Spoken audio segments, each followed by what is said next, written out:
guys, I am here to talk about another topic that a lot of patients ask me about. If you don't know me, my name is Belinda Dow. I'm a registered dietitian for 10 years now. Subscribe, keep up with the videos to come. If you like this video, like and subscribe as well. I will be talking about how to prevent anemia in your child. So I will go through just a couple of symptoms that you may notice within your child if they are anemic, why they could become anemic, and how to prevent it as they grow older.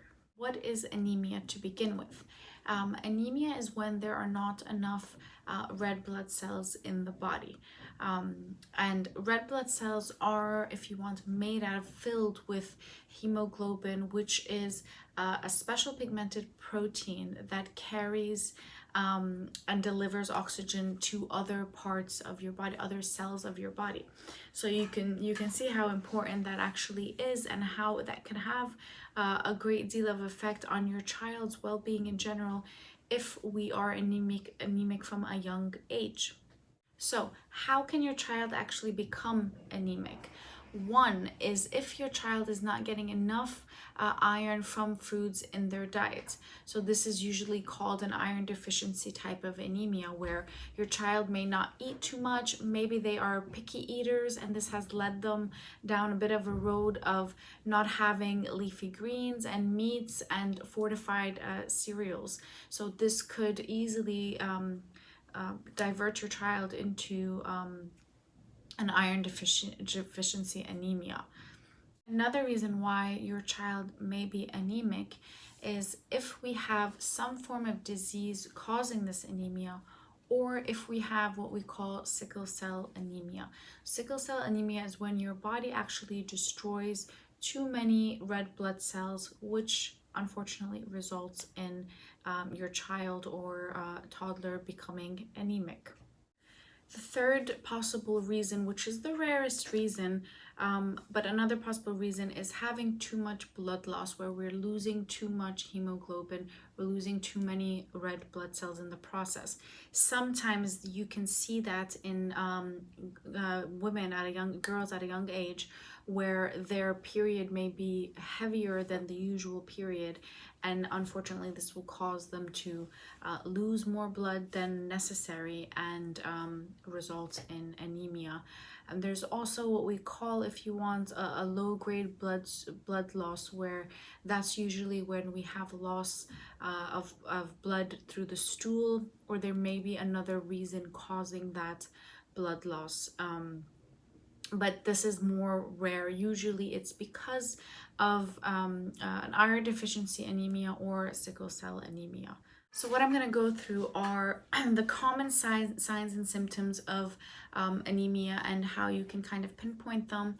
And then I will go into if your child is severely anemic, what could be other symptoms or signs. So if we're talking about just the common signs and symptoms, there's paleness, there's a more of a yellowish pale color to your child's face most of the time, pale cheeks and pale lips as well. So you tend to not really see that much color. If there is a color, it's more of a yellow color. You can see that the lining of the eyelids and the nails look less pink than they normally would, which is logical to go to the conclusion that we don't have enough red blood cells. Okay, so there's irritability, there's weakness, feeling tired very easily, or feeling tired more frequent than usual. So these are symptoms that you can easily pick up on, but this does not mean that your child has a severe anemia. Okay, you also might notice that your child's urine is a bit of a darker tea-like color, and their eyes and their skin is just more towards a yellowish color and less towards a pinkish reddish color.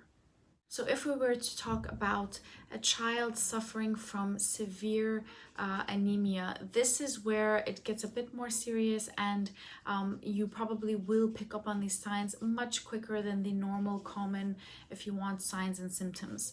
That list includes a shortness of breath. It includes a rapid heart rate. So these, of course, are things that your child has to actually express to you, or you might notice it by yourself, but it's more difficult to notice these things without your child actually telling you what they're feeling. Their hands and feet may be swollen. They might suffer from a lot of headaches, dizziness, fainting. If they're losing a lot of, if their anemia has gone down to a point where their red blood cells are very low. Okay, and what we call a restless leg syndrome can be also a sign or a symptom of severe anemia. So before I go further into how to prevent your child from becoming anemic, or how to push them to the other side of what could be, let's say, borderline anemia, I just want to share with you a couple of statistics, if you want, about iron deficiency in children, which is it's crazy, it's astonishing, because around 43% of children around the world actually suffer from iron deficiency. 43%.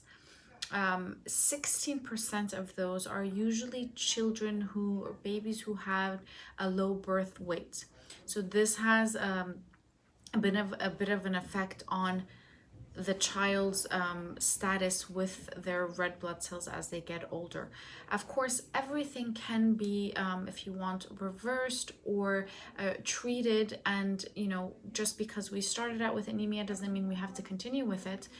But definitely this is going to cause some effect on the cognitive development of your child going on throughout the years. So as early as we can detect it and fix it would, of course, be the best possible solution for it. So what are the ways that we can prevent our child from becoming anemic? So some things we have to take in consideration when it comes to how much milk we are giving our child. So you should not give your baby cow's milk until they are over 12 months of age.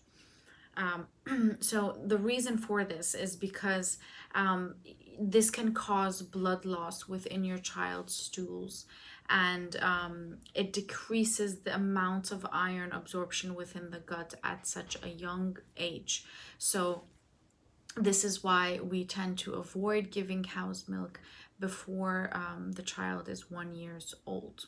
What you're probably wondering is that if my child is being breastfed during this period of time, if, let's say, I'm not supposed to give my child cow's milk until they are 1 year old, how do I make sure that I'm giving them enough iron throughout that time period? So breast milk can actually be an adequate supply of iron until 4 months of age. And this is why a lot of pediatricians will advise you to start taking iron supplements, giving your child iron supplements after 4 months of age. And the main reason for that is that we're not yet including foods that are sufficient enough to replace that iron need, and we are no longer getting the iron that we need from the breast milk. It's not enough. So from 4 months we start supplementing with iron, and then slowly start introducing what we call finger food, food that your child will start to get used to as they get older. So there has to be that introduction of a good amount of iron within food, iron-rich foods that we can substitute, if you want, or make up for the iron that they were getting in those 4 months, along with the supplements that I had mentioned. So for those mothers who were unfortunately not able to breastfeed, or had some form of reason why they weren't able to continue for a sufficient amount of time with their breastfeeding, or maybe just couldn't do it from the very beginning, or there was some form of reason why they couldn't do it. Maybe it was a personal decision. For whatever reason, if your child was formula fed, you need to make sure that that formula does include a sufficient amount of iron throughout their feeding time. Let's say we breastfed our child, we iron supplemented, or your child was formula fed, but we managed to have enough iron within that formula. Everything is going smoothly till now. We reach 12 months of age, 1 year of age. And you need to know that after that 1 year, because we have started to introduce more finger food, your child is experimenting, there's variety that is within your child's diet more than it was when they were younger. So in order to make sure that they're getting enough iron, one, your milk consumption should not exceed 2 cups of milk per day for your child. And what tends to happen is that a lot of kids, because either they're really used to the milk and they like it, they will ask for it. And let's say we're dealing with a 2-year-old who really likes milk and wants to have more than 2 glasses a day. So this can, if you want, slow the absorption of iron within your child, and it's going to make them feel more full to accept or experiment with other foods or to ingest those foods. So you tend to have, more milk coming in, less of other foods that may be rich in iron. And unfortunately, that milk that they're having is slowing any absorption of iron, and they feel too full to have any other types of foods. If your child is suffering from anemia, or if they have slightly started to become anemic, or if they don't have anemia and you're just trying to prevent it from happening, I'm going to give you what foods are rich in iron. There is non-heme iron rich foods and heme iron rich foods, and these both have to be included within your child's diet plan.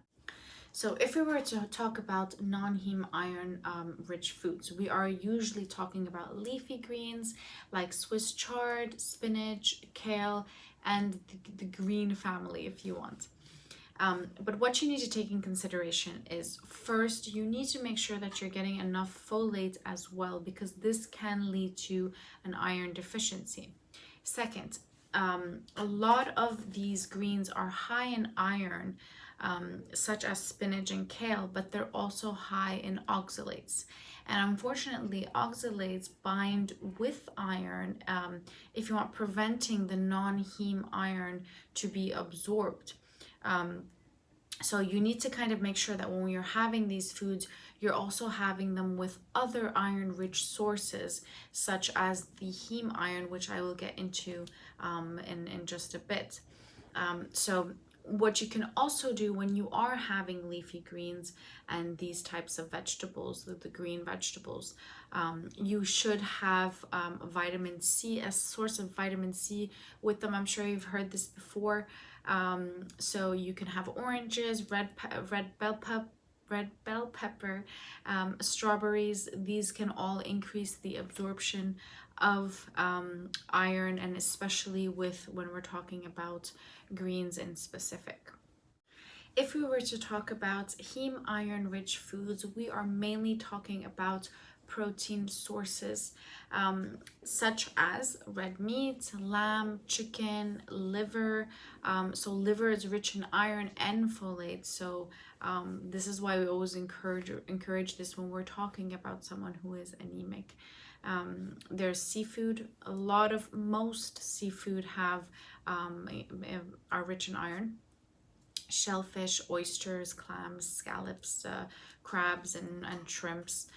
So the best way to make sure that your child is getting the iron absorption that they need, is to mix the non-heme iron rich foods, such as the leafy greens, with a heme iron rich food, such as some form of protein, along with a vitamin C source, in order to have that complete, if you want, the most possible absorption in one plate, basically. Another side note that you have to consider when we are having, if you want, when we're trying to maximize our iron absorption, is that calcium actually interferes with iron absorption. So what we want to do is that we don't really want to have very high or rich calcium foods with the iron rich foods at the same time. So for example, sardines are high in calcium. So for that, maybe we don't want to have the sardines at the same time that we're having other types of iron-rich foods. It would be better to separate that and have them at different times. What you also want to consider are the types of foods or products that are fortified with iron, such as breakfast cereals. You have ready-to-eat cereals that they do add iron to, orange juice, flour, white rice, pasta sometimes. So whatever the product may be, if your child is suffering from anemia, you might want to try to go for those foods or those products that you know have extra vitamins in them, extra iron in them, but also make sure that you are following what I just discussed previously about having them, let's say, with too much calcium, and trying to have them with a good source of vitamin C. Okay, another really great iron-rich food, if you want group, or yeah, you can say food group, is beans. So beans, kidney beans, chickpeas, pinto beans, black beans, peas, just the beans and the pea family. They are high in iron, so you do want to include those as well. Other than that, they're high in iron. They are very, very, very healthy foods. So in any case or scenario, you do want to add that to your child's diet habits and diet plans. So that is another way to kind of increase the iron absorption as well.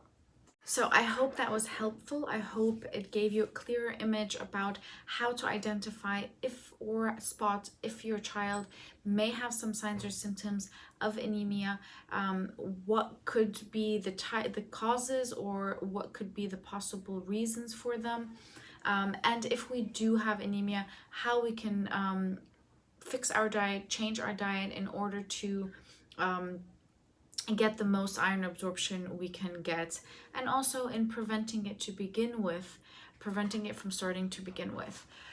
So I'm just going to give you a bit of little examples of breakfasts, lunches, dinners, and snacks of how you can mix what I have mentioned before to get the best iron absorption there is within different food groups. When we spoke about calcium, vitamin C, oxalates, and iron-rich foods.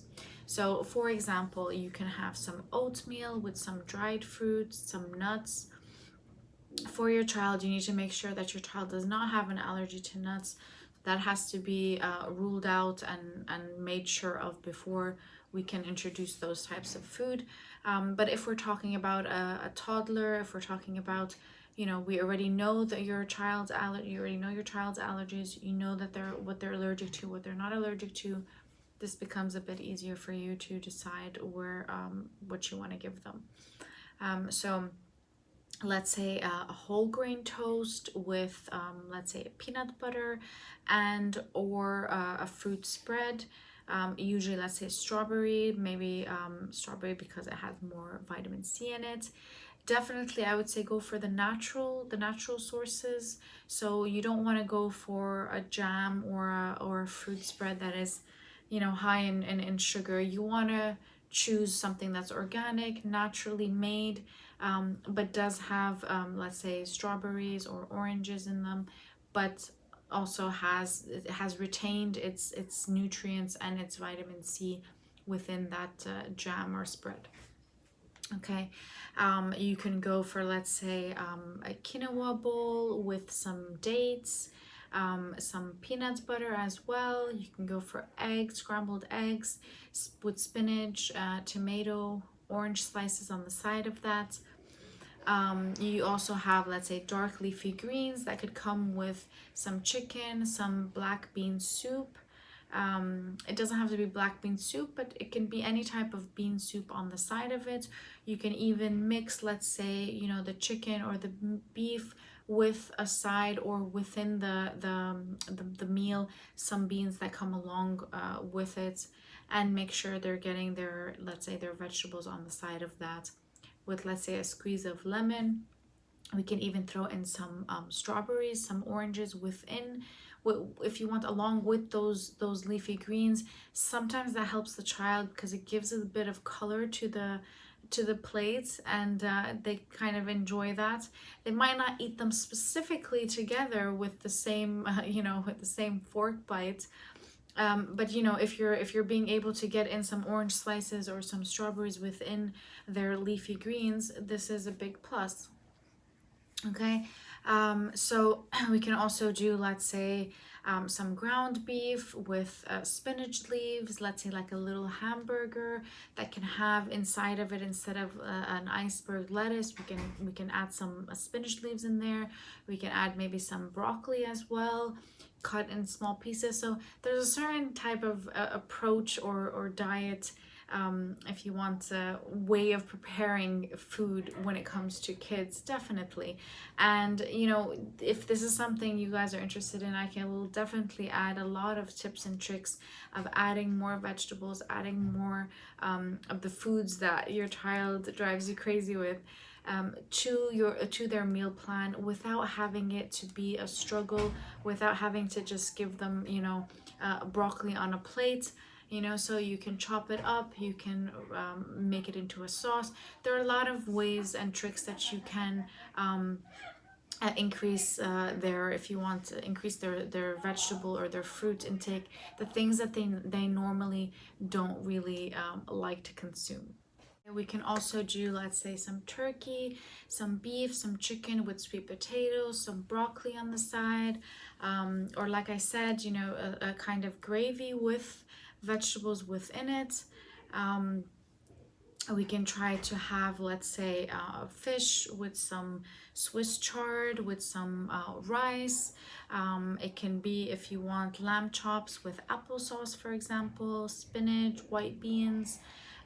So as much as you can fortify and add that iron to the plate, this would be the best way to increase iron absorption and get in a good amount of iron-rich foods.